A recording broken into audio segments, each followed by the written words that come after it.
मी Bhimrao Lonare IBM TV9 news मध्ये आणि mission Maharashtra news मध्ये मी आपलं स्वागत करीत आहे। सध्या मी प्रभाग क्रमांक 7 या परिसरामध्ये आहे नागपूर महानगरपालिकेच्या आणि प्रभाग क्रमांक 7 क मध्ये रोशनी ताई लोणारे ह्या निवडणुकीमध्ये उभे आहेत आणि आम्ही त्यांच्या निवासस्थानी आहोत। जर ते नगरसेवक झाले तर त्यांचा काय अजेंडा राहणार आपण त्यांच्याकडून जाणून घेऊ। जय भीम। जय भीम।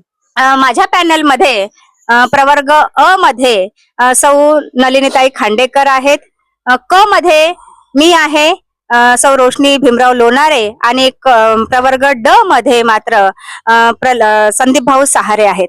आमचं जे पॅनल आहे सगळं उच्च शिक्षित आहे, कारण की संदीप भाऊ तर 20 वर्षापासून नगरसेवक आहेत, त्याचबरोबर नलिनीताई खांडेकर ऍडव्होकेट आहेत आणि मी असिस्टंट प्रोफेसर आहे। त्यामुळे आमचं पॅनल जे आहे मजबूत पॅनल आहे।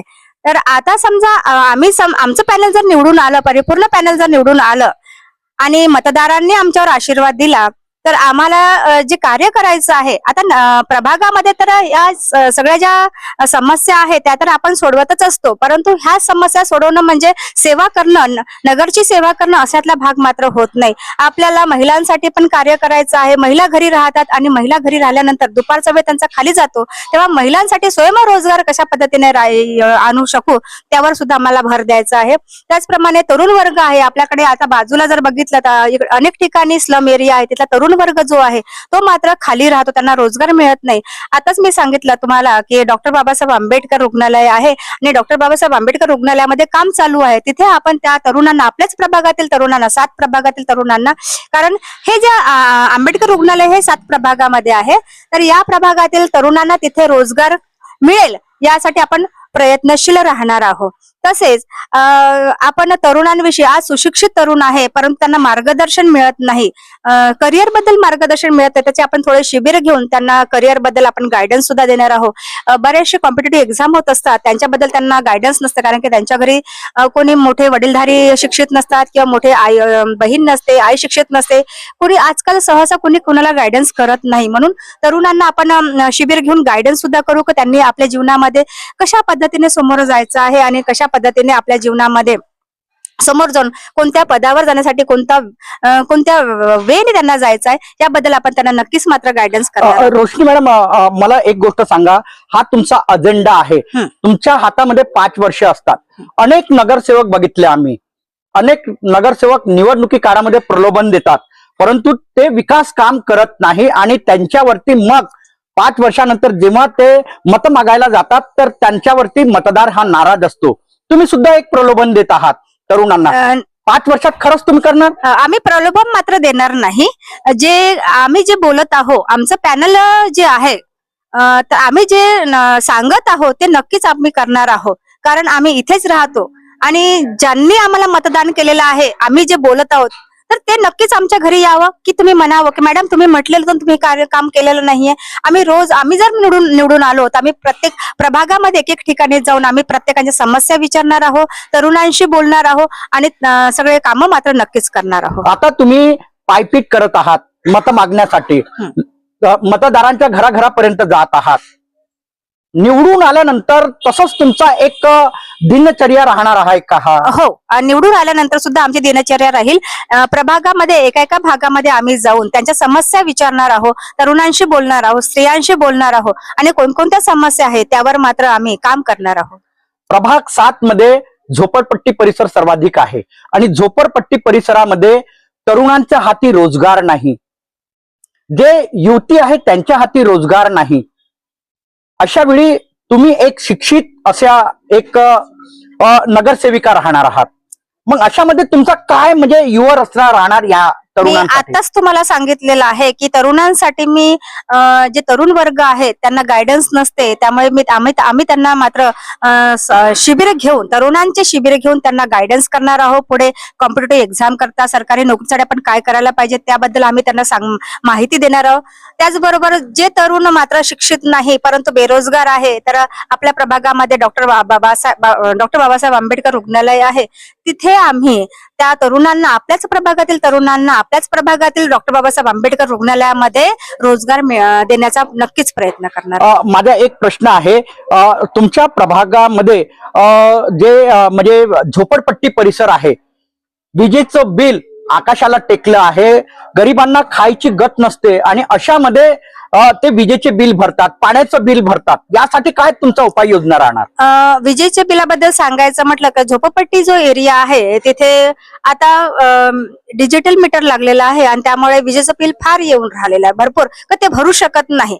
कारण हातावर आणणे आणि पानावर खाणारे स्लम एरियामधील लोक आहे. तेव्हा केंद्र सरकारची योजना आहे की सोलार स्लम एरियामध्ये सोलार आपण लावून त्यांचं विजेचे बिल माफ मात्र करू शकणारा ती योजना आपल्याला आणायची आहे. त्याचबरोबर आपण नळाचं जे बिल आहे, पूर्वी मात्र आपल्याला 3 महिन्यांनी 6 महिन्यांनी बिल यायचं, मग नंतर 3 महिन्यांनी येत होतं, आता 1 महिन्याने बिल येऊन राहिलं. तर ते आपण पूर्वीचं जे 3 महिन्यांनी बिल येत होतं ते आपण परत 3 महिन्यांनी कसं आणण्याचा नक्कीच मात्र प्रयत्न करणार आहोत. महानगरपालिकेच्या शाळा आज गायीचे गोठे झालेले आहेत. तिथे शिक्षण व्हायला हवं चांगलं आणि विद्यार्थी हा घडायला हवा. महानगरपालिकेच्या शाळेकडे प्रशासनाचं लक्ष नाही आहे. बघा, महानगरपालिकेच्या जवळपास 167 शाळा मात्र बंद पडलेल्या आहेत. तर आज जर आपण बघितलं तर स्लम एरियामध्ये बरेचसे विद्यार्थी असतात, तर ते ICSE बोर्ड म्हणजे प्रायव्हेट ज्या शाळा आहे, ICSE बोर्डच्या, CBSE बोर्डच्या ज्या शाळा आहेत तिथले 1-1 लाख रुपये, 50-50 हजार रुपये म्हणजे इतका पैसा मात्र ते कुठून भरणार आहे. त्यामुळे ज्या शाळा बंद पडलेल्या आहेत त्या शाळा परत आपण पूर्ववत सुरू करण्याचा आमचा अजेंडा आहे आणि त्या शाळेमध्ये जे प्रायव्हेटायझेशन झालेलं आहे तशाच प्रकारचं शिक्षण, तशाच प्रकारचं आपल्याला तिथे स्वच्छता आपल्याला त्या शाळेमध्ये, महानगरपालिकेच्या शाळेमध्ये आणायचं आहे आणि त्या शाळा आपल्याला नव्याने सुरुवात करायची आहेत. तर एक लोणारे मॅडम, हा तुमचा जो अजेंडा आहे हा खूपच सुंदर असा अजेंडा तुम्ही तयार केलेला आहे आणि तुम्ही वचन दिलेले आहात की आम्ही 5 वर्षात जे म्हणजे अजेंडा तयार केलेला आहे, मौखिक आता तुम्ही सांगितलेलं आहे, अजून कागदपत्री आलेला नाही आहे तो अजेंडा. तर तुम्ही म्हणालेले आहात की 5 वर्षामध्ये आम्ही हा अजेंडा पूर्ण करणार आहोत. काय आवाहन करणार मतदारांना? मतदारांना आवाहन करते की येणाऱ्या 15 जानेवारीला मतदान आहे. त्या दिवशी तुम्ही सर्व बंधू भगिनींनो, प्रभाग 7 मध्ये सर्व नागरिकांना मी आवाहन करते की आमचं चुनाव चिन्ह आहे सिलेंडर. या सिलेंडर या बटनवर बटन दाबून आमच्या परिपूर्ण पॅनलला, वंचित बहुजन आघाडीच्या परिपूर्ण पॅनलला मतदान करून भरघोस मताने विजयी करावे, हेच मी तुम्हा सगळ्यांना आवाहन. कोण कोण आहेत तुमच्या पॅनल मध्ये? माझ्या पॅनल मध्ये अ गटामध्ये सौ नलिनी रुपेंद्र खांडेकर मॅडम आहेत. त्यानंतर क मध्ये मी सौ रोशनी भीमराव लोणारे आहे आणि ड गटामध्ये संदीप भाऊ सहारे आहेत. तर निश्चितच सांगेल मी, प्रभाग क्रमांक 7 मध्ये वंचित बहुजन आघाडीने एक उच्च शिक्षित असं पॅनल दिलेलं आहे. यामध्ये नलिनीताई खांडेकर ह्या ऍडव्होकेट आहेत आणि रोशनी लोणारे हे जे आहेत हे असिस्टंट प्रोफेसर आहेत आणि संदीप भाऊ सहारे हे 4दा नगरसेवक म्हणून निवडून आलेले आहेत आणि त्यांना दांडगा असा अनुभव नागपूर महानगरपालिकेचा आहे आणि 5व्यांदा ते या प्रभाग क्रमांक 7 वंचित बहुजन आघाडी तर्फे नशीब अजमावत आहेत. येणारा काळच सांगेल. 15 जानेवारीला मतदान आहे, 16 जानेवारीला मतगणना आहे, 16 जानेवारीला कळेल प्रभाग 7चा नगरसेवक कोण. तोपर्यंत IBM TV9 आणि मिशन महाराष्ट्र न्यूज तुम्ही बघत राहा. आमच्या या दोन्ही चॅनलच्या माध्यमातून नागपूर महानगरपालिकेच्या निवडणुकीची अपडेट आम्ही तुम्हाला देत राहू. जय भीम, नमो बुद्धाय.